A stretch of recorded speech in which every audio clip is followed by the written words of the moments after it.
Hello students. Last lecture में हम लोग पढ़ रहे थे एप्लीकेशंस ऑफ रेजोनेंस। ठीक, उसके पहले हम लोग पढ़ चुके थे रेजोनेंस क्या होता था। वहां आपको ये बताया गया था कि जब किसी एक ऑर्गेनिक स्ट्रक्चर को दो या दो से अधिक फॉर्म में लिख सकते हो उसे कहते थे रिजोनेटिंग स्ट्रक्चर। और रिजोनेटिंग जो स्ट्रक्चर होते हैं रियल में एग्जिस्ट नहीं करते हैं। जितने सारे स्ट्रक्चर होते हैं उनका जो एक इंटरमीडिएट स्ट्रक्चर होता है वही रियल में एग्जिस्ट करता था।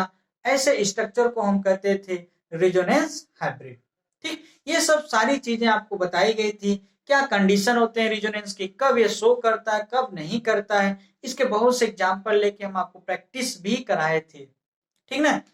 तो हम पढ़ रहे थे एप्लीकेशंस रेजोनेंस की, जिसमें आपको कुछ एप्लीकेशन बताया गया। जैसे पहला एप्लीकेशन आपको यह बताया गया होगा कि रिएक्टिविटी ऑफ हेलोजन्स, कि हेलोजन में किसी भी कंपाउंड से अगर हेलोजन जुड़ा है, अगर वो रिजोनेटिंग शो कर रहा है रिजोनेंस, तो उसकी रिएक्टिविटी पे क्या इफेक्ट पड़ता है। ठीक, कहते थे रिएक्टिविटी घट जाती थी। क्यों? क्योंकि जब कोई हेलोजन किसी रिजोनेटिंग कंपाउंड से जुड़ा होगा तो उस कार्बन और हेलोजन के बीच में क्या हो जाता है, partial double bond character develop होता है। हमने आपको कुछ एग्जांपल लेके एक्सप्लेन किए थे, जैसे विनाइल क्लोराइड। विनाइल क्लोराइड में आपको बताया गया था CH2 double bond CH single bond, ये स्ट्रक्चर था।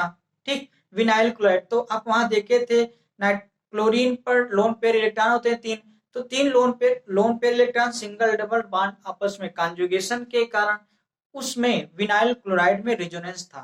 तो रेजोनेंस होने के कारण कार्बन और क्लोरीन में डबल बॉन्ड कैरेक्टर डेवलप हो गए थे। अब होता क्या था कि पार्शियल जो डबल बॉन्ड होता है सिंगल बॉन्ड के कंपेयर में स्ट्रांग होता है। इसलिए कार्बन क्लोरीन के बॉन्ड को ब्रेक करने के लिए ज्यादा एनर्जी की जरूरत पड़ती है। इसीलिए विनाइल क्लोराइड में क्लोरीन के कारण उसकी रिएक्टिविटी कम हो गई। ठीक, ये तो एक एग्जांपल। दूसरा एग्जांपल हम आपको शायद बताए थे फिन क्लोरोबेंजीन के रिस्पेक्ट में। ठीक, वहां आपको ये भी बताया गया था, बेंजीन में आप जानते हैं कि अल्टरनेट सिंगल डबल बॉन्ड पूरे रिंग में होते हैं और उसी से डायरेक्टली अटैच क्लोरीन होता है। क्लोरीन पर तीन लोन पेयर इलेक्ट्रॉन थे। ठीक, तो लोन पेयर इलेक्ट्रॉन सिंगल और डबल बॉन्ड आपस में कॉन्जुगेशन के कारण तो क्लोरोबेंजीन में भी रिजोनेंस था, जिसके कारण कार्बन क्लोरीन आपस में एक पार्शियल डबल बॉन्ड कैरेक्टर वहां भी डेवलप हुआ। इस पार्शियल डबल बॉन्ड कैरेक्टर के कारण क्लोरोबेंजीन क्लोरोबेंजीन में क्लोरीन को रिमूव करना डिफिकल्ट होता था, इसलिए उसकी रिएक्टिविटी स्लो हो जाती थी, कम हो जाती थी। ठीक, आज हम पढ़ेंगे उसका रेजोनेंस का क्या एप्लीकेशन है, कैसे हम डिफाइन करते हैं, कैसे एक्सप्लेन करेंगे स्टेबिलिटी ऑफ कार्बोकैटायन के लिए। ठीक, तो रेजोनेंस का क्या यूज है स्टेबिलिटी को डिसाइड करने के लिए कार्बोकैटायन पर। तो सबसे पहले जानिए कार्बोकैटायन क्या होता है। जब किसी कार्बन पे पॉजिटिव चार्ज आ जाता है तो उस पॉजिटिव चार्ज वाले स्पीशीज को कहते हैं कार्बोकैटायन। बात समझ में आया कि नहीं? अब होता क्या है कि अगर उस कार्बोकैटायन से कोई ऐसा कंपाउंड जुड़ा है जिसमें कॉन्जुगेशन होगा, जिसमें रेजोनेंस होता है, तो वो उसकी स्टेबिलिटी बढ़ती जाती है। बात समझ में आया? एक चीज और जान जाए, 3 डिग्री कार्बोकैटायन ज्यादा स्टेबल होते हैं as compare to 2 degree. 2 degree किसके से ज्यादा होता है? 1 डिग्री ज्यादा होता है। ठीक, 1 डिग्री किससे ज्यादा होता है? मेथिल कैटायन से ज्यादा होता है।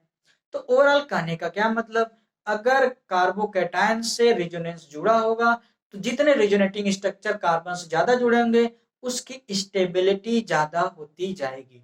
तो ये यूज है रेजोनेंस का कार्बोकैटायन की स्टेबिलिटी को डिसाइड करने के लिए, स्टेबिलिटी को चेक करने के लिए, या उसकी स्टेबिलिटी को एक्सप्लेन करने के लिए। ठीक, तो पहले कुछ स्टेटमेंट हम लिखते हैं, पहले बताते हैं आपको कार्बोकैटायन क्या होता है, फिर आगे चीजें एक्सप्लेन करते हैं। तो ठीक, पहले इसमें लिखिए लिखिए the positive charge on carbon is known as carbocation. पहले कार्बोकैटायन के बारे में जान लें ना। लिखिए द पॉजिटिव, द पूरा नाम लिखिए, the positive the positive charge the positive charge the positive charge on carbon on carbon atom is known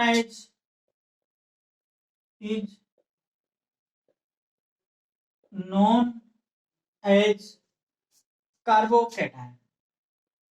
क्या कहते हैं उसको? कार्बोकैटायन। हमने यही चीजें लिखा है कि अगर किसी भी कार्बन पे पॉजिटिव चार्ज होगा तो उस कार्बन को कार्बोकैटायन कहा जाता है। जैसे कि यहां देखिए, कार्बन पे अगर हमने इस तरह पॉजिटिव चार्ज लगा दिया तो ये कैसा माना जाएगा? और कार्बन की 3 वैलेंसी भी होती है, इसी स्पीशीज को कहते हैं कार्बोकैटायन।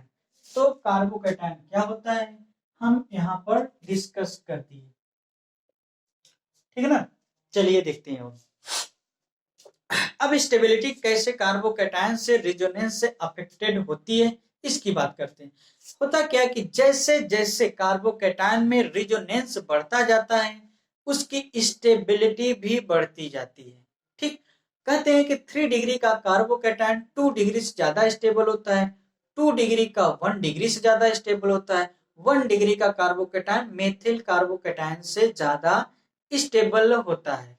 तो सबसे पहले ये आर्डर ही लिख लीजिए, इसको लिख लीजिए। देखिए 3 degree carbocation,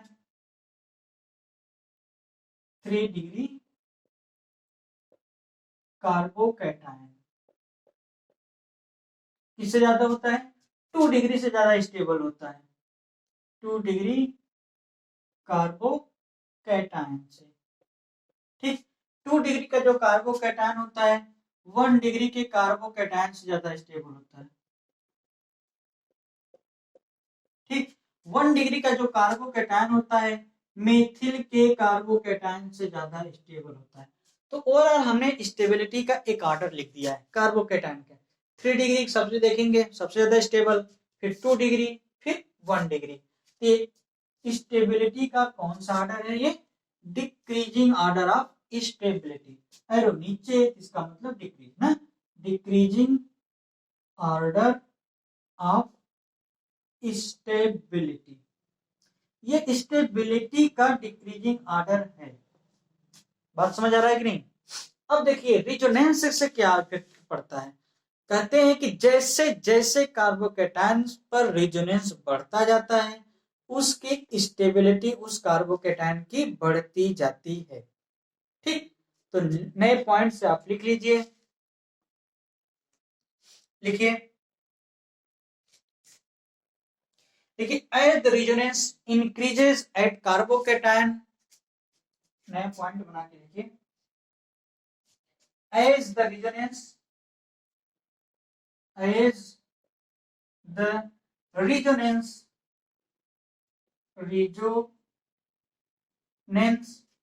increases as the resonance increases at carbocation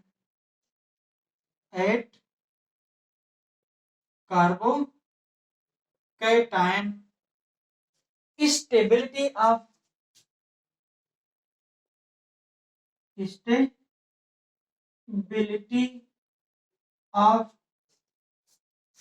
as the resonance increases at carbocation stability of carbocation increases, stability of carbocation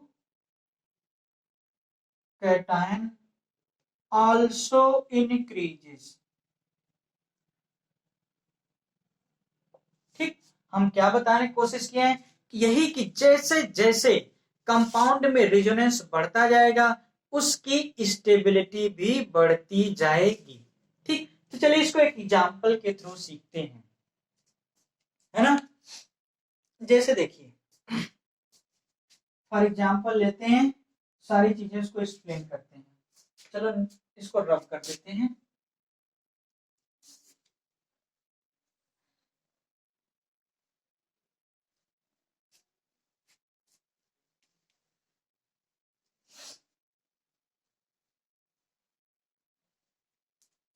ठीक, चलिए एग्जांपल के थ्रू सीखते हैं,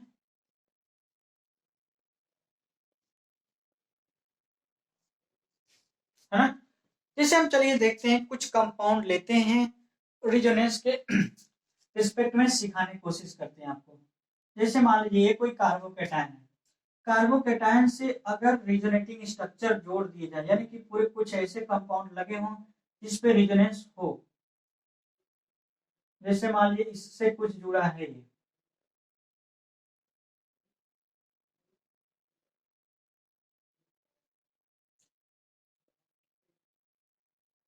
ठीक, जैसे यहाँ देखिए,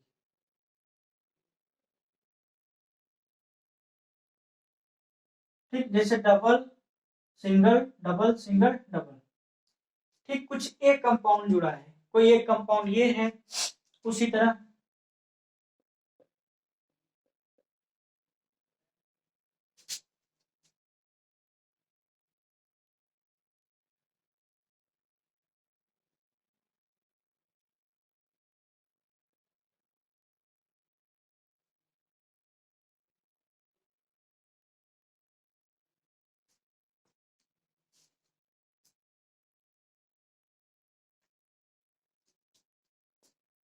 जैसे कोई एक कंपाउंड और ले लेते हैं हम, CH2, यहाँ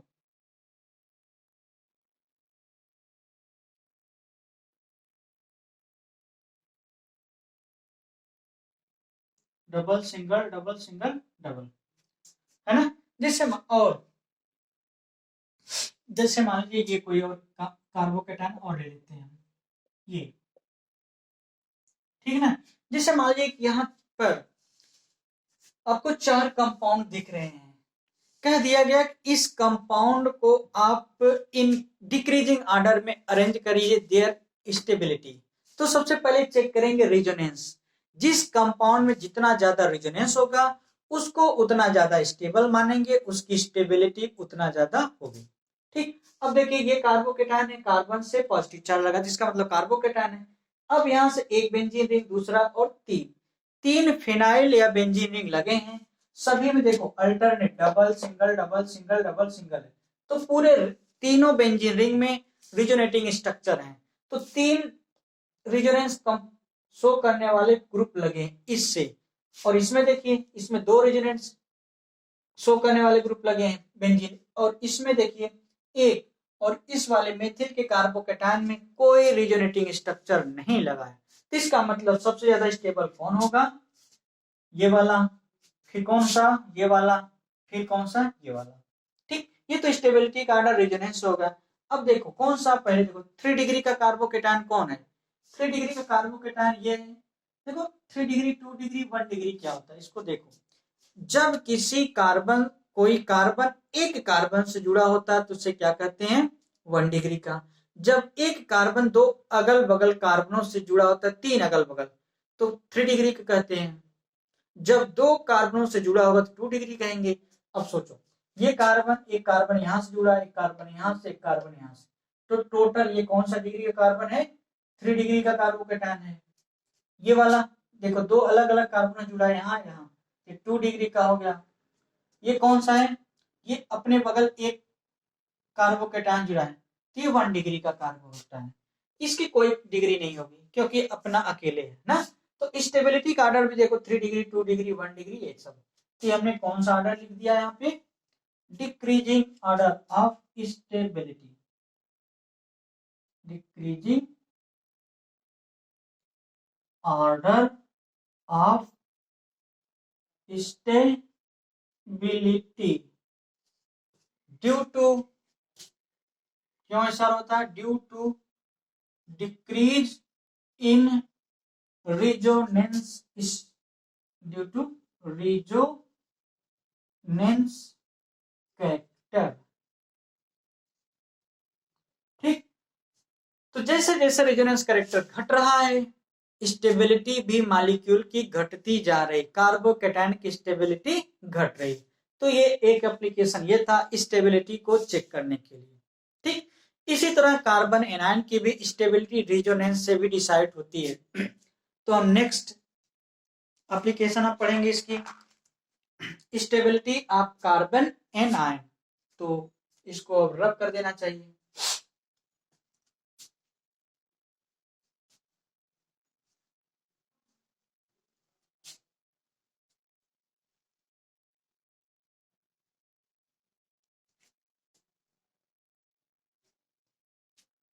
ठीक, तो हेडिंग आप नेक्स्ट एप्लीकेशन पढ़ते हैं रेजोनेंस की।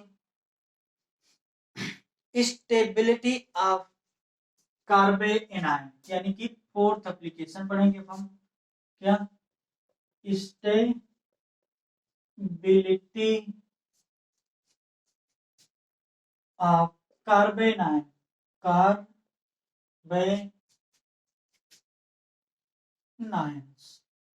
कार्बेनाइंस की स्टेबिलिटी क्या होती है, ये अब हम चेक करेंगे। कैसे सीखेंगे? देखिए, पहली बात तो जानो कार्बेनाइन क्या होते हैं। कार्बेनाइन का मतलब, अगर किसी भी मॉलिक्यूल यानी कि कार्बन पे अगर नेगेटिव चार्ज होगा तो उसे कहेंगे कार्बेनाइन। जैसे कार्बन पॉजिटिव चार्ज तो कार्बोकेटायन, अगर कार्बन पे नेगेटिव चार्ज होगा तो कार्बेनाइन कहते हैं। तो आप पहले कार्बेनाइन को डिफाइन कर लीजिए। तो इसमें लिखिए, the negatively charge carbon is known as कार्बेनाइन।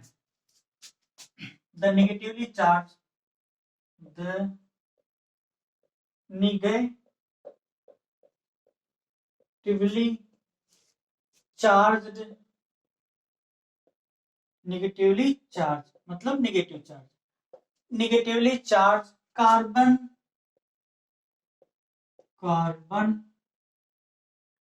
Atom, negatively charge carbon atom is known as carbon anion, is known as कार्बेनाइन।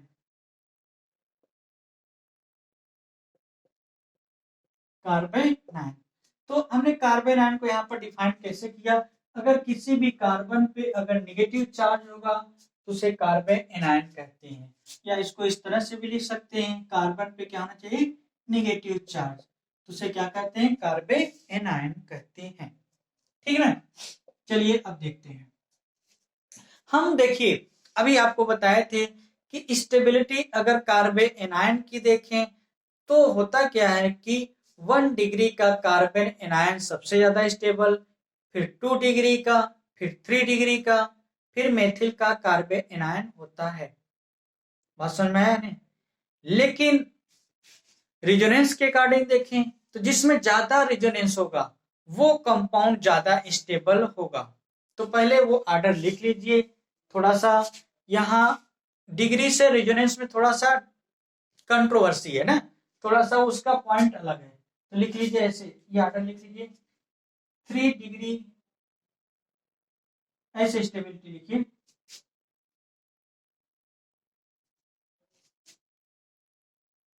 3 degree carbon ion, फिर 2 डिग्री कार्बन आयन,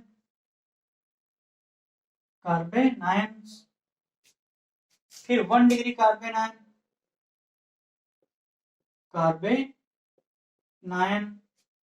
फिर मेथिल का कार्बन आयन। ठीक, अब देखो हम क्या बताएं कि कार्बन आयन सबसे ज्यादा स्टेबल कार्बन आयन होगा मेथिल का कार्बन आयन। फिर उसके बाद क्या होगा? 1 डिग्री का कार्बन आयन, फिर 2 डिग्री का, और सबसे कम स्टेबल होगा 3 डिग्री का कार्बन आयन। तो स्टेबिलिटी सबसे ज्यादा किसकी होगी यहाँ पे? मेथिल की, फिर 1 डिग्री कार्बन आयन, फिर 2 डिग्री का। जबकि कार्बोकेटायन में स्टेबिलिटी किसकी सबसे ज्यादा थी? 3 डिग्री की, फिर 2 डिग्री की, फिर 1 डिग्री की, फिर मेथिल के कार्बोकेटायन की थी। तो स्टेबिलिटी का ऑर्डर कार्बोकेटायन का कार्बन एनायन का जस्ट रिवर्स है। ये कौन सा ऑर्डर है? Increasing order, increasing order of stability. ठीक, कार्बन आयन की अगर डिग्री के कार्बन पूछे, 3 मेथिल का कार्बन आयन, फिर 1 डिग्री कार्बन आयन, 2 डिग्री, फिर लास्ट में 3 डिग्री कार्बन आयन स्टेबल होता है। अगर रिजोनेंस के पॉइंट ऑफ व्यू से देखें तो जिस कंपाउंड, जिस कार्बन एनायन में जितना ज्यादा रिजोनेंस होगा उसकी स्टेबिलिटी उतनी ज्यादा होगी। ठीक, तो नेक्स्ट पॉइंट यही आपको लिखना है। लेकिन as the resonance increases, as the resonance increases, as the resonance increases, as the resonance increases, the stability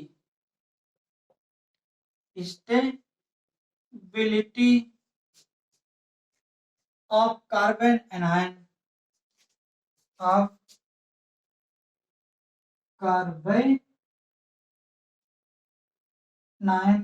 also increases.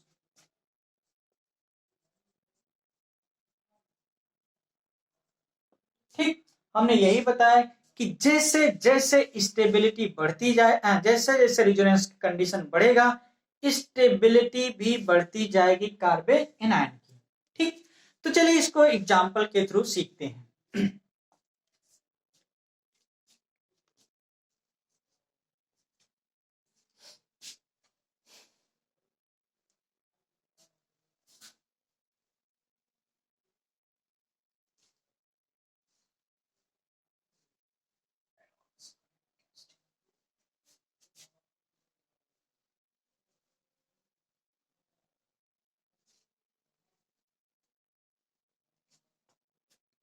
ठीक, चलिए एग्जाम्पल के थ्रू सीखते हैं। एक एग्जाम्पल के थ्रू आपको ऑर्डर बताने हैं कि कार्बन आयन में स्टेबिलिटी का क्या ऑर्डर होगा यहाँ पे। ठीक ना, जैसे देखिए, जैसे एक कंपाउंड लिया गया है कोई,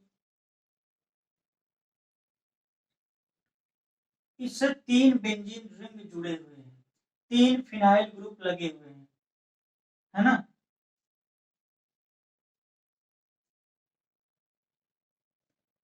डबल सिंगल डबल, ठीक।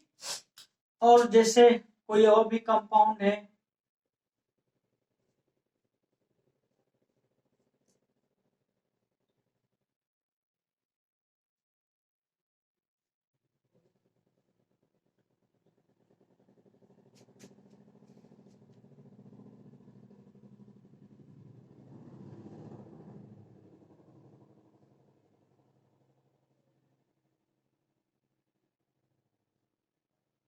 Double single double single double. ठीक, जैसे मान लीजिए ये कोई कार्बन एनायन के कुछ कंपाउंड है, 4 कंपाउंड यहां दिख रहे हैं, 1 2 3 4। अगर पूछा जाए इन कंपाउंडों को आप बताइए सबसे ज्यादा स्टेबल कौन होगा, तो हमने आपको बताया जिसमें जितना ज्यादा रेजोनेंस होगा वो कार्बन एनायन उतना ही ज्यादा स्टेबल होगा। ठीक, अब देखो इसमें 3 बेंजीन फिनाइल रिंग लगे हैं, 1 2 3, इसमें 2 लगे हैं, इसमें 1 लगा है और इसमें कोई नहीं लगा। तो देखिए जिसमें हमने बताया इसमें भी रेजोनेटिंग स्ट्रक्चर पूरे में बनेगा, इसमें भी रेजोनेंस, इसमें भी, तो जितना ज्यादा रेजोनेंस होगा उसकी स्टेबिलिटी सबसे ज्यादा। तो सबसे ज्यादा स्टेबल कौन होगा, ये, और सबसे कम होगा कौन, मेथिल का कार्बन एनायन। और अगर हम कहें स्टेबिलिटी के ऑर्डर में अरेंज करिए, सबसे ज्यादा स्टेबल ये, फिर उसके ज्यादा ये, फिर उससे कम ये, सबसे कम ये। कि कौन सा ऑर्डर हो गया स्टेबिलिटी का, decreasing order of stability of carbon anion. इसको लिख लीजिए आप, ये कौन सा order, decreasing order of carbon anion. क्यों, क्योंकि रेजोनेंस कैरेक्टर भी डिक्रीज हो रहा है। इसका रीजन भी लिखिए, देखिए बिकॉज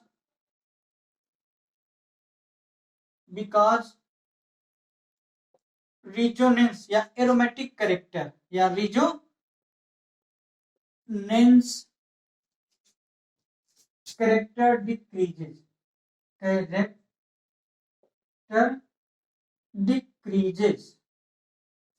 ठीक, इसलिए इसकी स्टेबिलिटी का ऑर्डर भी यही होगा। जैसे जैसे रेजोनेंस कैरेक्टर घटेगा स्टेबिलिटी भी वैसे घटेगी।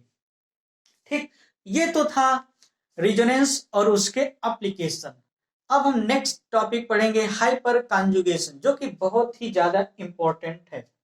ठीक है ना, तो नेक्स्ट हेडिंग आप लिखेंगे हाइपर कॉन्जुगेशन।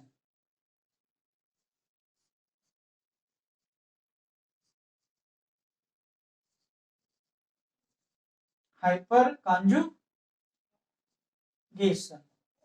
ठीक, अब नेक्स्ट टॉपिक हम पढ़ेंगे हाइपर कॉन्जुगेशन। ये हाइपर कॉन्जुगेशन होता क्या है, इसका एप्लीकेशन क्या होता है, अब हम नेक्स्ट के लेक्चर में सीखेंगे। बस आज यहीं तक रखते हैं।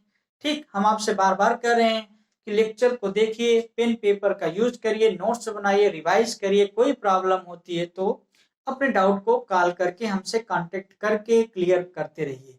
ठीक, और एक चीज ध्यान, जो कि क्या है कि हम फॉर्मेलिटी कर देते हैं, अगर लेक्चर पसंद आए तो लाइक सब्सक्राइब करिए और अपने फ्रेंड को शेयर भी करिए। ठीक, ओके, थैंक यू।